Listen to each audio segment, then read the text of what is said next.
नमस्कार दोस्तों, आज हम लेकर आए हैं हिंदी का एक उपन्यास मसाला चाय, जिसके लेखक दिव्या प्रकाश दुबे हैं। लेकिन ऑडियो बुक सुनने से पहले हमारा चैनल कहानी मिनट 2.0 को सब्सक्राइब कर ले और साथ ही हमें अपना उपन्यास कमेंट में बताइए जिसकी ऑडियो बुक आपको चाहिए। हम वो भी प्रोवाइड कराने की कोशिश करेंगे। आइए शुरू करते हैं। विद्या कसम। नहीं ली मैंने बॉल, आर्यन ने चिल्ला के कहा। तुमने ही ली है, पवन ने आर्यन की शर्ट खींचते हुए कहा। अरे नहीं ली मैंने बॉल। नहीं ली तो खाओ विद्या कसम। विद्या कसम नहीं ली, आर्यन ने कंफर्म किया। पूरा बोलो, बोलो विद्या कसम। मैंने तुम्हारी नीले रंग वाली बॉल नहीं चुराई। विद्या कसम, मैंने तुम्हारी नीले रंग वाली बॉल नहीं चुराई। अब खुश? आर्यन ने दोबारा दांत पीसकर कहा। फिर तुम दिन में मेरे बैग के पास क्या कर रहे थे? मैं गया ही नहीं तुम्हारे बैग के पास। अब जाने दो मुझे और शर्त छोड़ो पहले, आर्यन ने थोड़ा हड़का के कहा। ठीक है, पता है ना झूठी विद्या कसम खाने से क्या होता है? हाँ पता है, एग्जाम में फेल हो जाते हैं। तुम्हें फेल होने से डर नहीं लगता? लगता है, लेकिन जब मैंने बॉल ली ही नहीं तो मैंने कोई झूठी विद्या कसम थोड़े खाई है कि फेल हो जाऊंगा। ये बोलकर आर्यन वहां से जाने लगा तो पवन ने फिर उसे रोका। अपनी मम्मी की कसम खाओ। आर्यन को अब गुस्सा आ गया। उसने पवन की शर्ट को कॉलर से पकड़ा और बोला, विद्या कसम खा ली ना? तुम्हारी 10 रुपए की बॉल के लिए मैं मम्मी की कसम नहीं खाऊंगा, समझे? इतना कहकर आर्यन वहां से चलने लगा। पीछे से पवन की आवाज आई, जिसने मेरी बॉल ली हो यो चोर, उसका पूरा खानदान चोर, उसका बाप चोर, उसकी माँ चोर, उसके दादा चोर, उसकी दादी चोर, उसके नाना चोर, उसकी नानी चोर, सब चोर। आर्यन ने यह सब पूरा सुना भी नहीं और वो इंटरवल में क्रिकेट खेलने निकल गया। इधर क्लास में पवन के दोस्त हेमंत ने बताया कि अगर कल तक बॉल नहीं मिली तो अंडी बंडी संडी कर लेंगे। ये क्या होता है? पवन ने पूछा। हेमंत हंसा और पवन के कान में फुसफुसाया, अंडी बंडी संडी, जिसने चोरी की उसकी मां रंडी। पवन को ये तो पता था कि ये कोई बड़ी गंदी बात है। उसको ये सुन के अजीब सा सुकून आया। इसके बाद तो बॉल मिल ही जाएगी। पवन का मन तो किया कि एक बार हेमंत से पूछे कि रंडी क्या होता है, लेकिन उसको लगा कि इतनी छोटी सी बात उसे नहीं पता। इस बात का हेमंत मजाक बना सकता है, इसलिए उसने पूछा नहीं। इसके बाद हेमंत और पवन इंटरवल में बाहर ठेले पर समोसे खाने चले गए। इंटरवल में खेलने के बाद आर्यन अपनी ही कॉलोनी में रहने वाले नितिन के पास पहुंचा। नितिन उससे एक क्लास आगे था। उससे पूछा, झूठी विद्या कसम खाने से सही में फेल हो जाते हैं क्या? हाँ यार, मम्मी ऐसा ही बोलती है। और झूठी माँ कसम खाने से क्या होता है? जिसकी भी झूठी कसम खाओ वो मर जाता है, और अगर किसी मरे हुए की कसम खाओ तो मरे हुए की कितनी भी कसम खाओ कोई फर्क नहीं। नितिन ने बड़े ही कॉन्फिडेंस से कहा। हम, लेकिन तू क्यों ये सब पूछ रहा है? नहीं ऐसे ही, आर्यन ने कुछ सोच के कहा। आर्यन अभी कसम और उसके कायदे कानून के बारे में समझ ही रहा था कि उसने एक और सवाल किया। भगवान कसम खाने से क्या होता है? सबसे सेफ भगवान कसम ही होती है यार। क्यों? क्योंकि भगवान कभी मरता नहीं, झूठी कसम से भी नहीं। अबे नहीं यार, यही तो खास बात है भगवान की, मरता नहीं ना। इसीलिए सब भगवान की झूठी कसम तुरंत खा लेते हैं। तुझे भी कभी झूठी कसम खानी पड़े तो भगवान की खा लेना। ये बोलकर नितिन ने बड़े ही आराम से आर्यन को पूरी लाइफ का फंडा दे दिया। और अगर भगवान कसम के लिए सामने वाला तैयार न हो तो एक रास्ता है, जो भी रिश्तेदार मर गया हो उसकी खा लेना। जैसे मेरी दादी नहीं है तो कभी भी मुझे जरूरत पड़ती है तो मैं अपनी दादी की कसम खा लेता हूं, समझा? मेरी दादी जिंदा है यार, फिर तो भगवान ही तुझे बचा सकते हैं। कोई और रास्ता नहीं है? नहीं, कल पूछ के बताऊंगा। अगले दिन नितिन ने अपनी दीदी से पता करके बताया। एक तरीका है, अगर बंदा कसम के लिए बोलते हुए अपने लेफ्ट हैंड की दोनों उंगलियों क्रॉस करके बोल दे तो ऐसी कसम का असर नहीं होता। यह सुन के आर्यन बहुत खुश हुआ। फिर अगले ही मिनट उसने पूछा, लेकिन सामने वाले बंदे ने मेरी लेफ्ट हैंड की उंगलियों को क्रॉस किए हुए देख लिया तो? इस पर नितिन ने थोड़ा खींचते हुए कहा, अबे यार, जेब में हाथ डाल के कर दियो ना। अब आर्यन को कसम का पूरा मार्केट और उसका फर्जीवाड़ा समझ आ चुका था। चलने से पहले उसने आखिरी बार कंफर्म करने के लिए पूछा, तेरी दीदी को पक्का पता है ना, लेफ्ट हैंड ही? इस पर नितिन कुछ ज्यादा ही खींच गया। उसने कहा, मैं नहीं बताऊंगा, जाओ। फिर थोड़ी देर चुप रह के बोला, पक्का लेफ्ट हैंड पार, अब ये मत पूछना लेफ्ट हैंड कौन सा होता है। नितिन ये बोलकर और आर्यन ये सुनकर हंसने लगा। वहां से चलने के बाद आर्यन ने अपने राइट हैंड से अपना लेफ्ट हैंड छूकर कंफर्म किया। उस दिन स्कूल में कुछ नहीं हुआ। पवन के पास दूसरी बॉल आ चुकी थी, लेकिन उसका शक अभी भी आर्यन पर था। पवन ऐसे तो नई बॉल मिलने से खुश था, लेकिन पुरानी बॉल मिल जाए तो उसके पास एक्स्ट्रा बॉल हो जाएगी। ये बात मन से जा नहीं रही थी। इसीलिए उसने हेमंत के कहने पे क्लास में सारे लड़कों को अगले दिन इंटरवल का टाइम दिया कि कल सब लोग इकट्ठा हो जाएं। कल अंडी बंडी संडी है। सारे लड़के इंटरवल में बताई हुई जगह इकट्ठा हो गए। हेमंत ने चिल्ला के कहा, अंडी बंडी संडी, जिसने चोरी की उसकी माँ। जब हेमंत ये बोल रहा था तो पवन आर्यन की तरफ घूर रहा था। क्लास के बाकी लड़के हेमंत की तरफ देख रहे थे। एक लड़के ने पूछा भी, ये रंडी क्या होता है? तो हेमंत और क्लास के बाकी लड़के उस पर हंसने लगे कि इतनी सी बात नहीं पता। पवन जैसे बहुत बच्चे थे क्लास में जिनको इसका मतलब नहीं पता था, लेकिन उनको ये पता था कि ये कोई गंदी चीज़ थी जिसको बोलकर खोई हुई चीज़ें मिल जाती थी। पवन और हेमंत का मन अभी भी भरा नहीं था। उन्होंने पूरी क्लास के सामने कहा, आर्यन को अपनी मम्मी की कसम खानी होगी। पूरी क्लास को मज़ा आ रहा था इस पूरे खेल में। वैसे भी रोज़ क्रिकेट खेलते खेलते और टीवी पर क्रिकेट देख देख कर सब बोर हो चुके थे। पूरी क्लास आर्यन की माँ की कसम वाली बात के लिए तैयार हो गई। आर्यन ने गुस्से से पवन की शर्ट को कॉलर से पकड़ लिया। ये देखकर हेमंत ने आर्यन को धक्का दिया। कोई बीच में नहीं आया। क्लास के अच्छे लड़के वैसे भी लड़ाई झगड़े में पड़ते नहीं। उनके लिए अच्छाई का एक ही मतलब होता है, एग्जाम में अच्छे नंबर। उनके लिए कोई भी ऐसी चीज़ जिससे नंबर अच्छे नहीं होते, वो चीज़ें गंदी होती हैं। क्लास के बुरे लड़के हमेशा लड़ाई में पड़ते हैं, बिना इस बात की चिंता किए कि उस लड़ाई से उनको फ़ायदा नहीं है। लेकिन यही लड़के शायद आगे चलकर अपने दोस्तों के लिए लड़ाई करते हैं। क्लास में बुरे लड़के ज़्यादा थे और अच्छे लड़कों का टाइम वेस्ट हो रहा था, तो सभी अच्छे लड़के वहाँ से चले गए और बुरे लड़कों ने मिलकर ये फैसला लिया कि आर्यन को अपनी मम्मी की कसम खानी होगी। आर्यन को समझ आ चुका था कि अब कसम खानी ही पड़ेगी। उसने कहा, कसम उसकी खाई जाती है जिसको सबसे ज़्यादा प्यार करते हो। मुझे सबसे ज़्यादा अपनी दादी से प्यार है, मैं उनकी कसम खाऊंगा। इस बात के लिए क्लास के सारे बुरे लड़के तैयार हो गए। आर्यन ने पैंट की जेब में हाथ डाला और अपनी दादी की कसम खा ली। फैसला हो चुका था। आर्यन ने बॉल नहीं चुराई थी। इंटरवल के बाद क्लास के अच्छे लड़कों ने बुरे लड़कों से इंटरवल में क्या हुआ था पूछ लिया। ठीक वैसे ही जैसे कभी उनको छुटाटी मारनी पड़ जाए तो अगले दिन आकर वो सबसे पहली सॉस तभी लेते थे जब तक पिछले दिन का पूरा काम अपनी नोटबुक में कॉपी कर लें। ऐसे में बुरे लड़के अपनी कॉपी में 2-3 पन्ने खाली छोड़ देते थे जो हमेशा खाली रहते। इसके बाद घर आकर आर्यन ने अपनी मम्मी से पूछा, झूठी कसम खाने से क्या होता है? कुछ नहीं होता। सच में?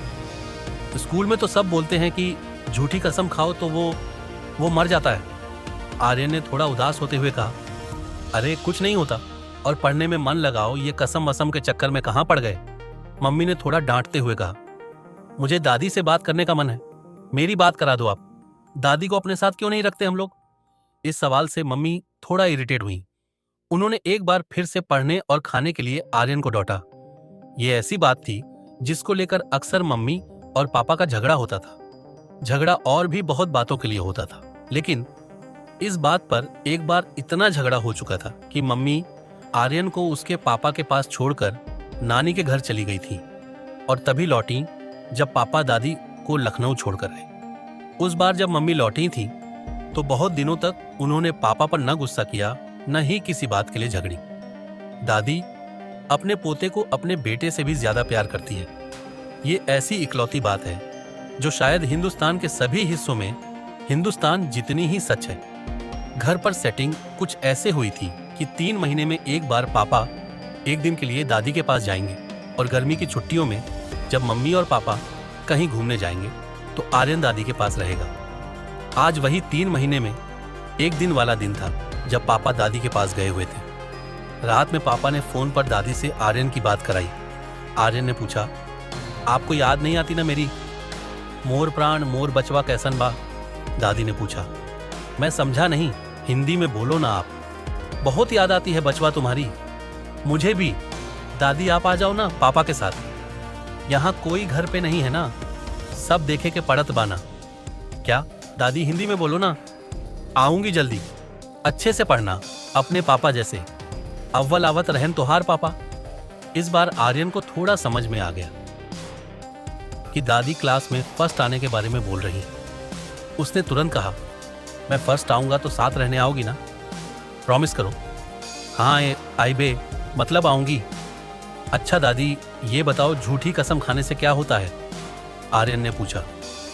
बहुत बुरा होता है, कभी मत खाना, मेरा प्राण। इसके बाद दादी ने फोन आर्यन के पापा को दे दिया। आर्यन ने फोन मम्मी को दे दिया। इसके बाद आर्यन को बस मिस यू टू सुनाई पड़ा। अगले दिन पापा आ गए। दादी ने आर्यन के लिए एक स्वेटर बना के भेजा था और 101 रुपए मिठाई टॉफी के लिए दिए थे। नोट पर दादी लिखकर आर्यन ने अपनी गुल्लक में डाल दिए और बेसब्री से जाड़े का इंतजार करने लगा। स्कूल में सब सही चलता रहा। बुरे लड़के थोड़े और बुरे होते गए, अच्छे लड़के थोड़ा और अच्छे। लड़कियों को दोनों तरह के लड़कों में इंटरेस्ट आना शुरू हो चुका था। जाड़ा आया, आर्यन ने सबसे पहले दादी वाला स्वेटर पहनने की जिद की। स्वेटर निकाला गया लेकिन स्वेटर छोटा निकला। दादी ने जब आखिरी बार आर्यन को देखा था, उसी साइज के हिसाब से बुना था, लेकिन आर्यन बहुत तेजी से बड़ा हो रहा था। उस बार लखनऊ में रिकॉर्ड जाड़ा पड़ा। पापा को दादी को देखने 3 महीने वाले शेड्यूल से पहले जाना पड़ा। वहां जाकर जब पापा ने दादी की बात आर्यन से कराई तो उसने छोटे स्वेटर की शिकायत की।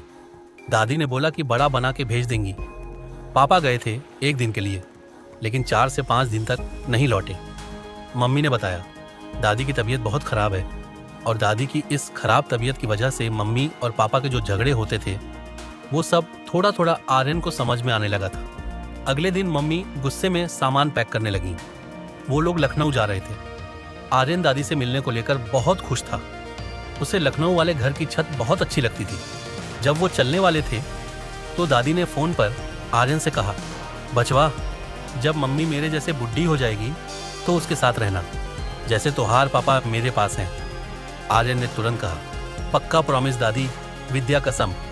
आर्यन को दादी की हिंदी थोड़ी थोड़ी समझ में आने लगी थी और दादी कोशिश करके आर्यन वाली हिंदी बोलने लगी थी। आर्यन की मम्मी ने जानबूझकर लेट करके उस दिन वाली ट्रेन छोड़ दी। पापा उस दिन गुस्सा भी हुए। आर्यन ने अपनी मम्मी को बस इतना बोलते सुना, एक दिन में कुछ हो थोड़े जाएगा। एक दिन बाद जब आर्यन अपनी मम्मी के साथ लखनऊ पहुंचा तो उसने देखा कि दादी आंगन में लेटी हुई थी। आधा बुना हुआ स्वेटर सामने शीशे वाली अलमारी में रखा हुआ था। आर्यन के बचपन वाली एक फोटो सामने लगी थी। दादी कुछ भी बोल नहीं रही थी। आर्यन कोशिश करता रहा कि दादी बोल दे। उसने कहा भी, आप अपनी वाली हिंदी में ही कुछ बोल दो, मैं समझ जाऊंगा। ये सब देखकर भी मम्मी रोई नहीं और आर्यन अपने पापा को चुप कराने लगा। उसने छत से जाकर पवन वाली बॉल सामने नाले में फेंक दी। बॉल फेंकने के बाद उसने चारों ओर देखा कि किसी ने देखा तो नहीं। हफ्ते भर बाद जब आर्यन स्कूल पहुंचा तो धीरे धीरे सबको पता चला कि आर्यन की दादी मर गई। लखनऊ जाने के चक्कर में आर्यन कई दिन से पढ़ नहीं पाया था और अगले मंडे टेस्ट में फेल हो गया। क्लास के अच्छे लड़कों ने पूरे स्कूल में ये बात फैला दी कि कभी झूठी कसम नहीं खानी चाहिए। एक लड़के ने अपनी दादी की झूठी कसम खाई थी तो उसकी दादी मर गई। धीरे धीरे ये बात हर जगह फैल गई कि झूठी कसम नहीं खानी चाहिए और अगर कभी खानी भी पड़े तो सबसे सेफ भगवान कसम होती है। चैप्टर 2 जीवनशादी.com। मेरी उम्र कोई बहुत ज्यादा नहीं थी, यही कोई 27 से 28 के बीच में थी। कम से कम मुझे अपनी उम्र ज्यादा नहीं लगती थी। जिस लड़की से पिछले 5 साल से प्यार करता था उसकी अभी 6 महीने पहले ही शादी हो गई। साथ घूमना, शॉपिंग करना, फिल्में देखना, कभी कभार साथ में रुक जाना, कभी कभी बहुत नाराज हो जाना। जैसा कि आजकल के लड़के लड़कियां प्यार में फील करते हैं वैसे ही फील करते करते उसके साथ 5 साल बीत गए, पता ही नहीं चला। नहीं, ऐसा कोई रिग्रेट नहीं है मुझे। We had a good time. उसे भी कोई रिग्रेट नहीं था। बेसिकली वो अपनी शादी को लेकर शुरू से ही बहुत एक्साइटेड थी। वो चाहे मुझसे होती या फिर किसी और से होती। जाने से पहले उसने वही बोला जो हिंदुस्तान की करीब करीब हर लड़की बोलती है, अपना ख्याल रखना और अपनी शादी में पक्का बुलाना मुझे, और प्रॉमिस करो कि तुम भी जल्दी शादी कर लोगे और मेरी शादी में पक्का आओगे ना? ये ऐसी बात है जिसका कभी भी कोई सही जवाब नहीं हो सकता सिवाय हाँ हूँ के। मैंने भी यही किया, हाँ हूँ किया। आखिरी बार उसके होंठों पर अपने निशान छोड़े। अपने होंठों पर उसके निशान लेकर हम दोनों एक दूसरे के कान में आखिरी बार लव यू और लव यू टू बुदबुदाए। कायदे से घर आकर मुझे उस दिन खूब दारू पीनी चाहिए थी, लेकिन ऐसा कुछ मूड किया नहीं। बस थोड़ी देर तक लैपटॉप पर उसकी फोटो देखता रहा। मैं चाहता तो शायद हमारी शादी हो सकती थी, लेकिन मुझे इतनी जल्दी शादी नहीं करनी थी। वो इससे ज़्यादा रुक नहीं सकती थी।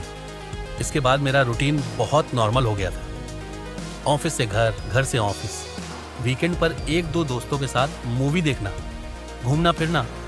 फ्रेंड्स के थ्रू उनके ऑफिस की एक दो बंदियों से मिला भी जो उन दिनों सिंगल थीं, लेकिन जो मिली मैं उनकी बातें नहीं झेल पाता था। इधर घर वालों का प्रेशर बढ़ता जा रहा था कि मैं शादी कर लें। मम्मी से जब भी फ़ोन पे बात होती तो सिवाय इसके कोई बात नहीं होती कि फलाने अंकल की बेटी का रिश्ता आया है। ढिमाके रिश्तेदार के थ्रू बड़ा ही अच्छा रिश्ता है। लड़की भी IT कंपनी में ही नौकरी करती है। मुझे किसी भी लड़की से शादी के लिए मिलने का मन नहीं किया। घर वाले भी साल 6 महीने कहते कहते थक गए। एक दिन अपनी ईमेल चेक कर रहा था तो देखा मेरी बहन ने मेरी प्रोफाइल मैट्रिमोनी की साइट पर बनाकर मुझे उसका यूज़र नेम और पासवर्ड भेज रखा है। गुस्से में मैंने उसको फ़ोन मिलाया तो उसने मम्मी को फ़ोन थमा दिया। मैंने बता दिया कि मुझे अभी नहीं करनी शादी। ये सब क्यों कर रहे हो मुझे बिना बताए, और प्रोफाइल बना ही दिया था तो कम से कम फ़ोटो तो अच्छी लगानी चाहिए थी। वेबसाइट से कौन शादी करता है? इसमें जो लड़कियां हैं उनका कोई भरोसा है। तो बहन बोली कि वैसे भी जो रिश्ते आ रहे हैं उनमें भी लड़कियों का कौन सा बड़ा भरोसा है। वैसे भी आज इंडिया अब मैट्रिमोनी साइट से ही शादी कर रहा है। बहन ने फिर ये बताया कि ये पेड अकाउंट है, इसमें लड़कियों से चैट भी कर सकते हो और उनके नंबर भी देख सकते हो।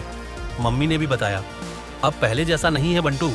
पहले तो हम लोग समझते थे कि अखबार में वही लोग अपनी बेटी का प्रोफाइल देते हैं जो ओवर एज हो गई हो, लेकिन आजकल का यही तरीका हो गया है। मम्मी में आए इस नए चेंज को देखकर अच्छा लगा।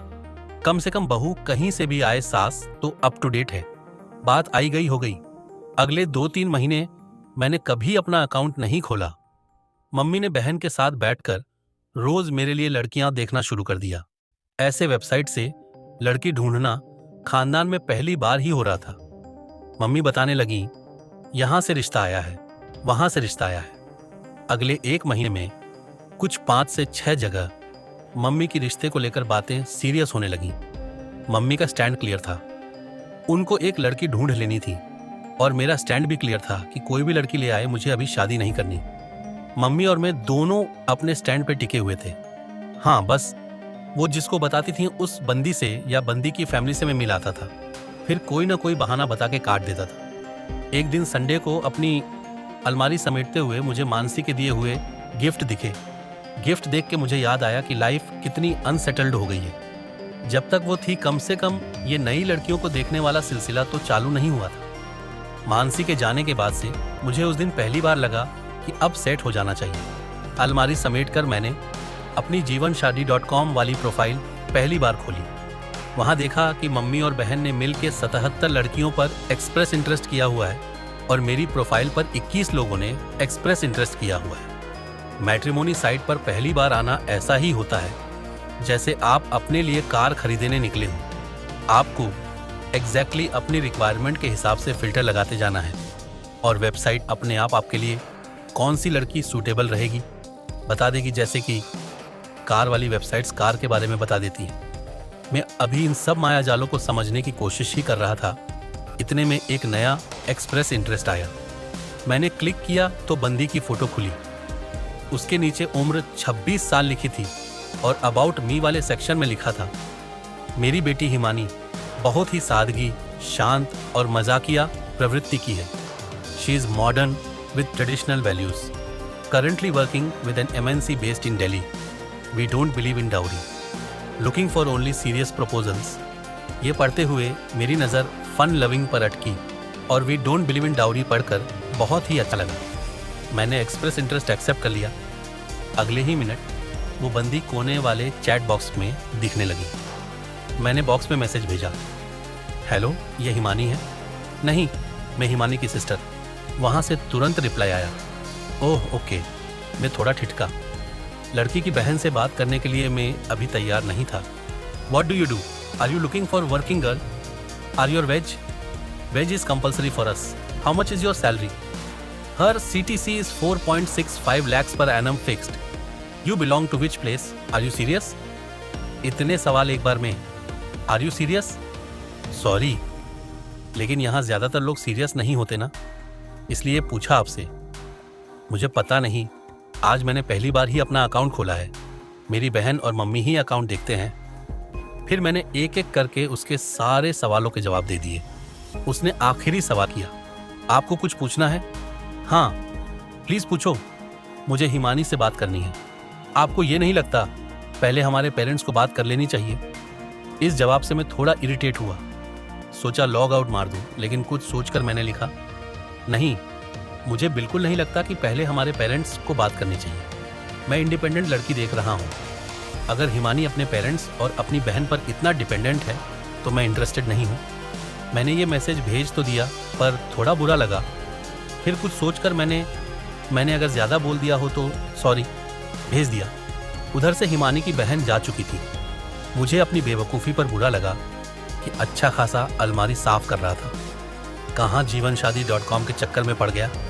अलमारी को ठीक करके खाना खाकर मैंने घर फ़ोन मिलाया, लेकिन उनको ये नहीं बताया कि मैंने वेबसाइट खोली थी। अगले दिन ऑफिस में 11 बजे के आसपास एक ऐसे नए नंबर से SMS आया जो मेरे मोबाइल में सेव नहीं था।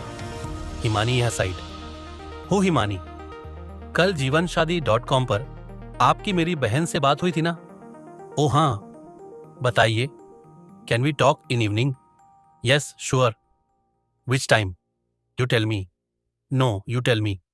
ओके, 8 PM चलेगा? Yes, okay. SMS के बाद मैंने हिमानी का नंबर शादी एक नाम से सेव कर लिया। तभी मम्मी का फ़ोन आया कि किसी हिमानी नाम की लड़की की बहन का फ़ोन आया था आप तक। वो लोग तुम्हें कॉल करेंगे, मैंने नंबर दे दिया है। वो बता रहे थे कि वेबसाइट पर उनसे तुम्हारी बात हो चुकी है। ये बोल के मम्मी मुझ पर हंसने लगी। चलो, मन तो हुआ तुम्हारा। मम्मी से बात करके मैं ऑफिस का काम करने में बिजी हो गया, लेकिन दिन में शाम के 8 बज गए। से पहले 4 से 5 बार घड़ी देखा कि कहीं 8 तो नहीं बज गए। मैं घर के लिए थोड़ा जल्दी चल दिया ताकि फ़ोन आए तो ट्रैफिक में फंसा हुआ ना मिलूं। घर पहुंचकर 8 बजाने का इंतज़ार करने लगा। 8 बजे ऑफिस से किसी का फ़ोन आ गया। मैं बात कर ही रहा था, इतने में शादी एक का कॉल मिस हुआ। मैंने ऑफिस वाला फ़ोन काटा तो एक SMS पड़ा था, it's okay if you are busy, we can talk later. मैंने SMS भेजा, नहीं ये ठीक है, क्या मैं अब फ़ोन करूं? इसके बाद शादी का कॉल ही आ गया। फ़ोन उठाने से पहले मैंने अपने कमरे का दरवाज़ा सही से बंद किया और पंखा भी आवाज़ करता हुआ लगा। पहली बार उसे भी बंद किया, फिर कॉल उठाया। हाय, मैंने कहा। हेलो, उसने कहा तो दिन कैसा रहा? मैंने बात शुरू करने के लिए पूछा। बड़ा ही अजीब हो जाता है ऐसे किसी बंदी से बात करना जो कि आने वाले कल में आपकी बीवी हो सकती है। आपको पता होता है आपको शुरू तो 0 से करना है, लेकिन इस बार आपको जान पहचान से दोस्ती वाली और दोस्ती से प्यार वाली सीढ़ी पार नहीं करनी। ये वैसे ही है जैसे किसी टूर्नामेंट में कोई टीम सीधे फाइनल खेलने के लिए उतरे और उससे पहले कोई प्रैक्टिस मैच भी खेलने को ना मिला। खैर, हमारी बात शुरू हुई। बात करते करते कब 8 से 10 बज गए पता ही नहीं चला। मानसी के जाने के बाद से उस दिन पहली बार मैंने 2 घंटे तक फ़ोन पर बात की थी। दुनिया भर की बातें हुई। मम्मी ने उसको मेरा घर का नाम बंटू भी बता दिया था। बातों से वो बहुत बिंदास लगी, बिल्कुल modern with traditional values type. Phone रखने से पहले उसने कहा, मुझे एक बात बोलनी है जिसको बोलने के बाद शायद आप मुझसे बात करने से मना कर दो। बात तो बोलो। एक्चुअली कल वो चैट पर मेरी बहन नहीं थी, तो I am sorry for this. लेकिन वेबसाइट्स का कोई भरोसा नहीं होता ना, एक से एक लफंगे मिल जाते हैं। एक बार तो एक शादीशुदा बंदा बात करता रहा, बहुत झेल चुकी हूँ, इसलिए ये करना पड़ता है। I hope you do not mind this. Actually मुझे आपकी वो इंडिपेंडेंट लड़की वाली बात बहुत अच्छी लगी थी। आप अभी भी बात करेंगे मुझसे? हालांकि उसकी इस बात का इतना भी बुरा नहीं लगा मुझे।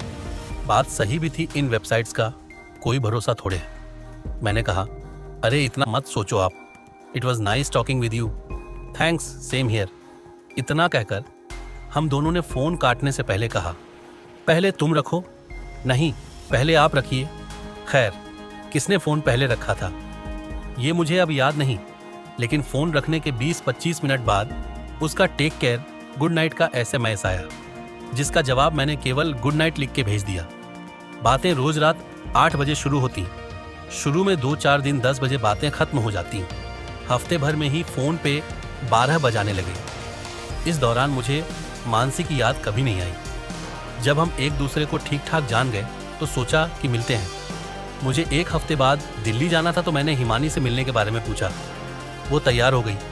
वो बोली कि घर वालों से भी मिल लो। मैंने कहा, मिल लेंगे, एक बार हम पहले मिल लें। उसने अपने घर पे बताया नहीं कि वो किसी लड़के से मिलने जा रही है। मैंने भी अपने घर पर नहीं बताया कि मैं दिल्ली में किसी लड़की से मिलूंगा। आपने किसी की तस्वीर कितनी बार भी देखी हो, लेकिन सामने वाले बंदे या बंदी की शक्ल बिना मिले साफ नहीं होती। फ़ोन पर बात करते हुए हम दोनों को एक दूसरे का धुंधला चेहरा ही दिखता था। पहली बार मैं किसी लड़की से उसके घर वालों के बिना शादी के लिए मिल रहा था। हम सुबह 11 बजे राजीव चौक पे मिले। मिलने के बाद बहुत देर तक हम एक दूसरे की तस्वीरें पूरी करते रहे, जो कि वेबसाइट से थोड़ी बहुत अलग थीं। आप तो बिल्कुल भी वैसे नहीं दिखते, हिमानी ने थोड़ा चौंकते हुए कहा। आप भी वेबसाइट से बुरा लगता हूं क्या? मैंने हंसते हुए पूछा। नहीं नहीं, बिल्कुल नहीं, उससे तो बहुत अच्छे लगते हो आप। और मैं वेबसाइट वाली फोटो जैसे ही लगती हूं ना? नहीं, बिल्कुल नहीं, उससे बहुत अच्छी। दिन भर कभी यहाँ तो कभी वहाँ घूमते रहे। उसने मुझे अपने कॉलेज का कैंपस दिखाया, कई सारे जॉइंट्स दिखाए जहाँ जहाँ वो अपनी फ्रेंड्स के साथ आती है। शाम तक घूम के हम बहुत थक चुके थे। फिर हमने कोई फालतू सी मूवी का टिकट लिया और हॉल में आकर बैठ गए। टिकट मैंने बहुत दिनों बाद लिया था, लेकिन मानसी वाली आदत नहीं छूटी थी, साइड कॉर्नर वाली आदत। मूवी के दौरान भी हमारी बात होती रही। हालांकि वो पहली बार मेरे इतना क्लोज थी, लेकिन मेरी हिम्मत नहीं हुई कि मैं उसका हाथ भी पकड़ पाऊं। थोड़ी देर बाद जब हमारी बातें खत्म हो गई तो उसने पता नहीं कब अपना सर मेरे कंधे पर रख दिया और मेरा हाथ पकड़ लिया। मुझे बहुत दिनों बाद मानसी की याद आई। मूवी खत्म हुई, उसके बाद मुझे सीधे एयरपोर्ट निकलना था। वो भी आई साथ में। फ्लाइट के टाइम से पहले वो एकदम चुप हो गई, कुछ बोल नहीं रही थी। जब वो कुछ बोल नहीं रही थी तब मुझे लगा कि हाँ, ये बंदी अच्छी है, इससे शादी कर लूँगा तो बहुत अच्छा रहेगा। मैंने सोच लिया था कि जाते ही मम्मी को बोल दूंगा, हिमानी के घर वालों से बात कर लें। एयरपोर्ट पे अंदर घुसने से पहले न वो कुछ बोली न मैं कुछ बोला। बस पलट के थोड़ा सा आगे बढ़ा था कि उसने पूछा, अब कब आओगे आप? ये सुनकर मैं उसके पास आया और उसके माथे को अपने होंठों से हल्का सा गीला करके बोला, बहुत जल्द। इसके बाद शायद वो लव यू बुदबुदाई और मैं लव यू टू बुदबुदाया। दिल्ली मुझे बिल्कुल भी पसंद नहीं, लेकिन उस दिन दिल्ली से जाने का मन नहीं कर रहा था। मैं थोड़ा और आगे बढ़कर एक बार लौटा तो वो मुस्कुराई और बोली, बस अब जल्दी जाइए वरना मैं रो दूंगी। इतना बोलकर वो रो भी दी। मैं पूरे रास्ते हिमानी के बारे में सोचता रहा। कई दिनों बाद बहुत अच्छा लग रहा था। एक दिन की ही तो यादें थी अभी तक हमारे पास, लेकिन पता नहीं क्यों बार बार ऐसा लग रहा था कि हम एक दूसरे को बहुत दिनों से जानते हैं। इससे पहले कभी भी किसी बंदी से मिलके इतनी जल्दी मेरी केमिस्ट्री मैच नहीं की थी। हिमानी के साथ भी शायद इसलिए कि क्योंकि हम शादी के लिए मिल रहे थे। शायद ऐसा हर एक लड़के के साथ होता होगा जब वो शादी के लिए किसी लड़की से मिलता होगा। मुझे कई बार फ़र्क नहीं लगता आजकल की लव मैरिज और अरेंज्ड मैरिज में। दोनों में ही लड़का लड़की एक दूसरे को अच्छे से जान चुके होते हैं। अब पहले वाला हिसाब किताब तो है नहीं कि लड़के लड़कियों सीधे शादी में एक दूसरे को पहली बार मिल रहे होते हैं। अरेंज मैरिज में नरमे लड़के से ज़्यादा लड़के की बहन, उसके जीजा वगैरह इंटरव्यू ले चुके होते हैं लड़की का, और वही लड़के के साथ भी होता है। कई बार लड़की से ज़्यादा लड़की की सहेलियों और जीजा इंटरव्यू ले चुके होते हैं लड़के का। हाँ, जीजा दोनों साइड से कॉमन रहते हैं। हिंदुस्तान में जीजाओं की इज्जत का पैमाना यही है कि ससुराल में कोई शादी हो और तय होने से पहले उनकी राय पूछ ली जाए। वो हाँ का एकमात्र विकल्प चुने और बाजार में खबर फैला दी जाए कि लड़की के या लड़के के जीजा ने सब देख समझ लिया था। जीजा जैसे जीजा होने से पहले शादी के सीनियर कंसल्टेंट थे किसी एमएनसी में।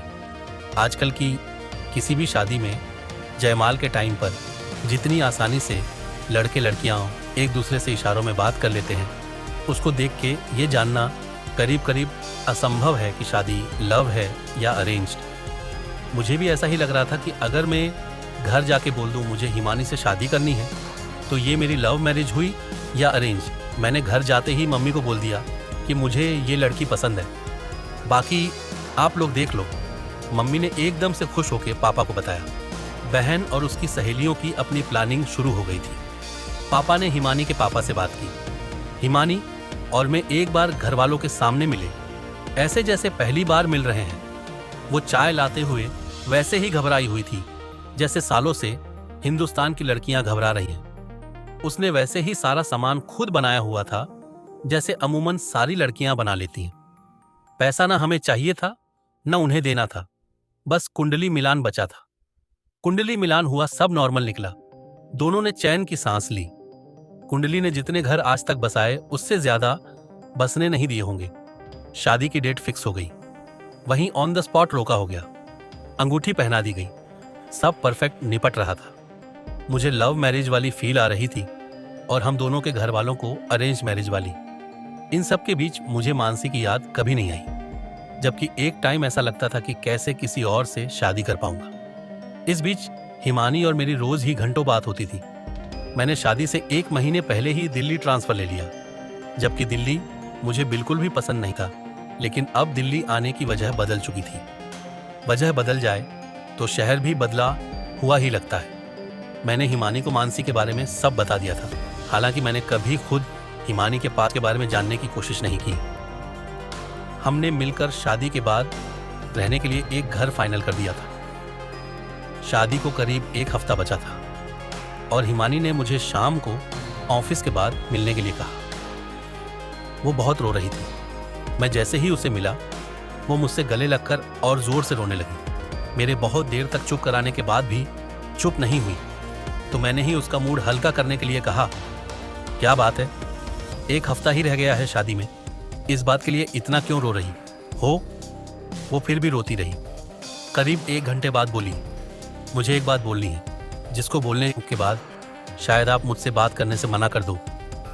बात तो बोलो। मैं एक बंदे से मिली थी jeevanshadi.com के थ्रू, आपसे मिलने के पहले। हाँ, तो क्या हो गया? तो मेरा रोका उसके साथ हुआ था। हमारे बीच फिजिकल भी था। He was just perfect for me, जैसे आपके लिए मानसी थी। लेकिन वो अपने करियर के लिए दुबई चला गया था और मुझे अपनी फैमिली के साथ ही रहना था यहाँ दिल्ली में। हाँ तो ठीक है ना, कोई बात नहीं। तो मुझे वो पसंद था और अब उसे भी मेरे बिना अच्छा नहीं लग रहा। वो मेरे लिए लौट आया है मुझे बिना बताए। इसीलिए मैंने पहले आपसे बात की थी तो बोला था इन वेबसाइट्स का कोई भरोसा नहीं है। लौट आया है क्या मतलब? ये सुनकर वो फिर रोने लगी। देखिए, मुझे पता है आप बहुत अच्छे इंसान हो, लेकिन मैं आपसे शादी नहीं कर सकती। बस आप एक एहसान कर दो, अपनी तरफ से ये शादी तोड़ दो। मन तो किया कि बहुत मारूं हिमानी को, लेकिन उसकी बात मानकर भी नुकसान मेरा था और उसकी बात न मानकर भी। हम सुबह के 7 बजे तक मेरे घर पर बैठे रहे। कभी वो चुप होती तो मैं रोने लगता, तो कभी मैं चुप होता तो वो। ये हमारी पहली और आखिरी रात थी जो हमने साथ गुजारी। हमारी शादी की उम्र कुल 1 रात की थी। बिना मुकदमे के हम दोनों आज़ाद होकर भी उम्र भर के लिए कैद हो गए। उसने जाने से पहले बस इतना ही कहा, अपना ख्याल रखना और अपनी शादी में पक्का बुलाना मुझे, और प्रॉमिस करो कि तुम भी जल्दी शादी कर लोगे और मेरी शादी में पक्का आओगे ना? उस दिन मानसी की बहुत याद आई। हिमानी के जीजा ने सभी रिश्तेदारों को SMS कर दिया कि दहेज की वजह से शादी कैंसिल करनी पड़ी। कभी कभी कुछ शहर रास नहीं आते। मैंने नौकरी बदल ली है और दिल्ली छोड़ दिया है। एक अंकल की बेटी जिसको मैं बचपन से जानता हूँ, उससे शादी कर रहा हूँ। जयमाल में जितनी आराम से मैं अपनी होने वाली बीवी से इशारों में बात कर रहा हूँ, उसको देखकर किसी के लिए भी ये अंदाज़ा लगाना मुश्किल है कि ये शादी लव है या अरेंज्ड। एक 16 साल का लड़का एक प्राइवेट इंजीनियरिंग कॉलेज में अंदर आकर डरते डरते वहाँ फाइनल ईयर में पढ़ने वाले कुछ लड़कों को रोकता है। भैया आप लोग यहीं पढ़ते हैं? इस पर वो 3 से 4 लोगों के ग्रुप का एक बंदा थोड़ा हड़काते हुए कहता है, भैया नहीं सर, बोलते हैं इंजीनियरिंग कॉलेज में। सॉरी सर, ये हुई ना बात, अब पूछो। सर मुझे ये पूछना था कि यहाँ 100% प्लेसमेंट होता है क्या? मैं यहाँ एडमिशन लेने की सोच रहा हूँ। इस पर वो सारे लड़के एक सुर में ठहाका लगते हैं और कहते हैं, केवल बाहर वालों को बताने के लिए 100% होता है। इस साल का AIEEE का रिजल्ट आ गया क्या? AIEEE का पेपर अच्छा नहीं हुआ है सर। कोई गवर्नमेंट या NIT कॉलेज मिलेगा नहीं, इसलिए ऐसा प्राइवेट कॉलेज ढूंढ रहा हूं जहां 100% प्लेसमेंट होता हो। ये बोलकर वो लड़का वहां से किसी ऐसे प्राइवेट कॉलेज को ढूंढने के लिए चला जाता है जहां 100% प्लेसमेंट होता हो। चैप्टर 3 फलाना। College of engineering. प्लेसमेंट और प्राइवेट कॉलेज में कोई सीधा संबंध नहीं होता। IIT और प्राइवेट कॉलेज में एक बहुत छोटा सा अंतर होता है। IIT में प्लेसमेंट होना एक चीज है और एडमिशन होना बड़ी चीज, जबकि प्राइवेट कॉलेज में एडमिशन होना कोई चीज नहीं है, पर प्लेसमेंट होना सबसे बड़ी चीज। कोई भी कॉलेज ज्वाइन करने से पहले बंदे के माँ बाप बस एक चीज का पता लगाकर अपना फैसला लेते हैं कि कॉलेज का प्लेसमेंट कैसा है। जहाँ का प्लेसमेंट अच्छा, वहाँ की पढ़ाई भी अच्छी ही होगी, वरना कंपनी नौकरी क्यों देती, यही सोचकर कॉलेज में एडमिशन के फैसले ले लिए जाते हैं और लिए जाते रहे हैं। हाँ, पिछले साल जिस ब्रांच का प्लेसमेंट अच्छा हुआ होता है, अगले सेशन में उसी ब्रांच की सीटें सबसे पहले भर जाती हैं।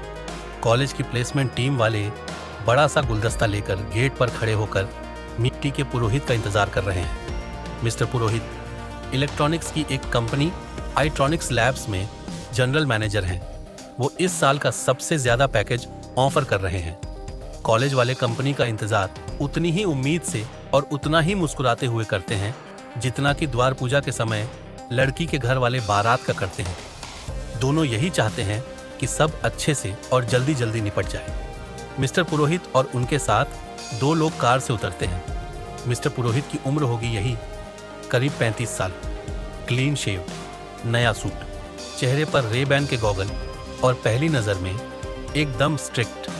प्लेसमेंट टीम से एक लड़की आगे बढ़कर मुस्कुराते हुए मिस्टर पुरोहित को गुलदस्ता देती है। मिस्टर पुरोहित हल्के से हंसकर गुलदस्ता लेकर कार में रखते हैं और उतरकर कॉलेज को बड़े ही गौर से देखते हैं। कैंटीन, खाली क्लासेस, दूर बेंच पर एक लड़का और लड़की बैठे हुए हैं। मिस्टर पुरोहित अभी कॉलेज का जायजा ले रहे हैं।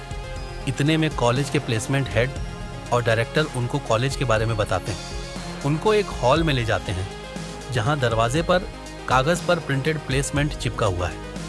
वो प्लेसमेंट इतना ताज़ा है कि कोई भी समझ सकता है कि 1 आध घंटे पहले ही इसे चिपकाया गया होगा। हॉल में अंदर एक बहुत बड़ा टेबल है। हॉल बहुत ही अच्छा सजा हुआ है।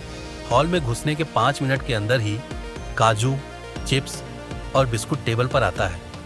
नए कप प्लेट में चाय लाई जाती है। कॉलेज के प्लेसमेंट हेड मौका देख मुस्कुराकर बताते हैं, सर हमारे यहाँ कॉलेज की शुरुआत से 100% प्लेसमेंट होता है। पिछले वाला बैच तो 1 हफ्ते में प्लेस हो गया था। मिस्टर पुरोहित को इन सब बातों से कोई खास फर्क नहीं पड़ता। डायरेक्टर साहब को कुछ समझ नहीं आता कि क्या बात करें। खुद की तारीफ करते हुए कहते हैं, हम लोग डिसिप्लिन और पढ़ाई को लेकर बहुत ही स्ट्रिक्ट हैं। मिस्टर पुरोहित अब भी कोई ज्यादा ध्यान नहीं देते, बस आराम से चाय वाले कप प्लेट को देखते रहते हैं। उनको शांत देखकर डायरेक्टर दोबारा बोलते हैं, आपकी कंपनी का ऑफर यहाँ के एवरेज सैलरी से डबल है, इसलिए हमने अपनी तरफ से कट ऑन अप 70% कर दिया है। ये सुनकर मिस्टर पुरोहित पहली बार बोलते हैं, हमने आपको पहले ही बता दिया था कि कट ऑन अप 60% रहेगा, फिर आपने बिना बताए चेंज कैसे कर दिया। 70% के ऊपर वालों को ही लेकर जाइए आप, हम तो आपको क्वालिटी रिसोर्स दे रहे हैं। 70% के ऊपर वाले एकदम इंडस्ट्री रेडी रिसोर्स हैं, प्लेसमेंट हेड ने कहा। वो आप मुझ पर छोड़ दीजिए, कौन इंडस्ट्री रेडी रिसोर्स है, कौन नहीं। मुझे 60% के ऊपर वाले इलेक्ट्रॉनिक्स ब्रांच के सभी लोगों के रेज्यूमे चाहिए, अभी 1 घंटे में। मिस्टर पुरोहित ने थोड़ा नाराज होते हुए कहा, ठीक है, एक बात और करनी थी आपसे। प्लेसमेंट हेड ने कहा, क्या? देखिए, आप पहले ही एवरेज सैलरी से डबल पैकेज ऑफर कर रहे हैं। आप ऐसा भी तो कर सकते हैं कि एक के बजाय 2 कैंडिडेट्स सेलेक्ट कर लीजिए और पैकेज आधा कर दीजिए। इस बात पर मिस्टर पुरोहित ने गुस्सा होकर तेज आवाज में कहा, आपको जो बताया था आप बस उतना कीजिए। मुझे 1 घंटे में 60% के ऊपर वाले सभी लोगों के रिज्यूमे चाहिए। ये सुनकर डायरेक्टर और प्लेसमेंट हेड का मुंह बन गया। मिस्टर पुरोहित ने चाय का आखिरी घूंट पीते हुए कहा, तब तक मैं कैंटीन तक घूम कर आता हूँ, मैं साथ आता हूँ। प्लेसमेंट हेड ने कहा, नहीं, मैं अकेले घूम कर आता हूँ। आप रिज्यूमे और 60% के ऊपर वाले सभी लोगों को 1 घंटे में लेकर आइए। मिस्टर पुरोहित आराम से चलते हुए कॉलेज के हर एक कोने को देखते हुए कैंटीन तक जाते हैं। वहां जाकर कैंटीन में बैठे हुए हर एक लड़के लड़की को ध्यान से देखते हैं और काउंटर पर जाकर एक कोल्ड कॉफी ऑर्डर करते हैं। कॉफी लेकर एक ऐसी जगह बैठ जाते हैं जहां से पूरी कैंटीन दिख सके। तभी उनका मोबाइल बजता है, लेकिन वो फोन नहीं उठाते, बस चुपचाप कैंटीन के शोर को सुनने लगते हैं। कैंटीन के शोर में एक बड़ी अजीब बात होती है। उस शोर में न जाने कितने लोगों की क्या क्या बातें रोज जुड़ जाती हैं, लेकिन शोर बढ़ता नहीं, उतना ही रहता है। चुपचाप किए जाने वाले लेक्चर से कैंटीन का शोर ही कभी कम तो कभी ज्यादा राहत देता रहता है। फलाना कॉलेज ऑफ इंजीनियरिंग के 3 साल पूरा होते होते सबको अपनी औकात समझ में आने लगती है। कई लोगों को समझ में आ चुका होता है कि इंजीनियरिंग उनके लिए नहीं थी। इसके उलट कई लोगों को समझ में आ चुका होता है कि उनकी ड्रीम कंपनी कौन सी है, उनको कौन सा काम पसंद है, उनको किस प्रोफाइल में काम करना है। इस देश में सबसे बड़ी ट्रेजेडी हुई बेचारे मैकेनिकल, इलेक्ट्रिकल और इलेक्ट्रॉनिक्स इंजीनियर के साथ। वो बेचारा 4 साल पढ़ता है अपने सब्जेक्ट मैकेनिकल, इलेक्ट्रिकल और इलेक्ट्रॉनिक्स, और कॉलेज के बाद नौकरी मिलती है सॉफ्टवेयर कंपनी में। वैसे जितने भी कोर्स हिंदुस्तान में हो सकते हैं, उनमें इंजीनियरिंग की बात अलग ही है। आप इंजीनियर हो ना हो, लेकिन आपको एक बार इंजीनियरिंग कॉलेज ज़रूर जाना चाहिए। वहाँ जाकर देखना चाहिए कैसे इस देश में एक एक रात पढ़कर इंजीनियर तैयार हो रहे हैं, जो कल दुनिया भर में देश का नाम ऊंचा करेंगे। अच्छा, एक दिन पढ़ने वाली बात को आप हल्के में मत लीजिएगा। जो भी इंजीनियर एक दिन से ज़्यादा पढ़कर इम्तिहान दे, वो इंजीनियर ही नकली है। जिसने भी अपने नोट्स बना के पढ़ाई की, वो इंजीनियर भी नकली। लोग फालतू में ही डॉक्टर्स की हैंड राइटिंग को कोसते रहते हैं। जिस इंजीनियर को सुबह का अपना लिखा हुआ शाम को समझ में आ जाए, वो इंजीनियर भी नकली। इंजीनियरिंग की असल बात यही है कि कॉलेज की लड़कियों के बनाए हुए नोट्स को एक रात में पढ़ लेना, अगले दिन इम्तिहान में जाके उल्टी कराना, और एक दिन में जो भी पढ़ा था उसको इम्तिहान के 3 घंटे में लिखने के तुरंत बाद भूल जाना। अगर इससे ज़्यादा टाइम तक आपको अपना पढ़ा हुआ याद रहता है, तो बंदा हिंदुस्तान के किसी भी कोर्स के लिए तो फिट हो सकता है, लेकिन इंजीनियरिंग उसके लिए नहीं। एक बड़ी अजीब चीज़ हुई देश में। LPG, लिबरलाइजेशन, प्राइवेटाइजेशन, ग्लोबलाइजेशन के बाद सन 1991 में देश में ऐसा हुआ जिसका कुल मिलाकर इतना मतलब था कि बाहर वाली बड़ी कंपनियां हमारे देश में एक दुकान डालें, यहाँ लाखों स्किल्ड मजदूरों को नौकरी मिलेगी। हालांकि ऐसी भी कई दुकानें खुली डालेंगी, और चूंकि यहाँ मजदूर सस्ता था, तो जिसमें स्किल्ड का मतलब कई बार केवल एक स्किल से होता है, और वो थी अंग्रेजी।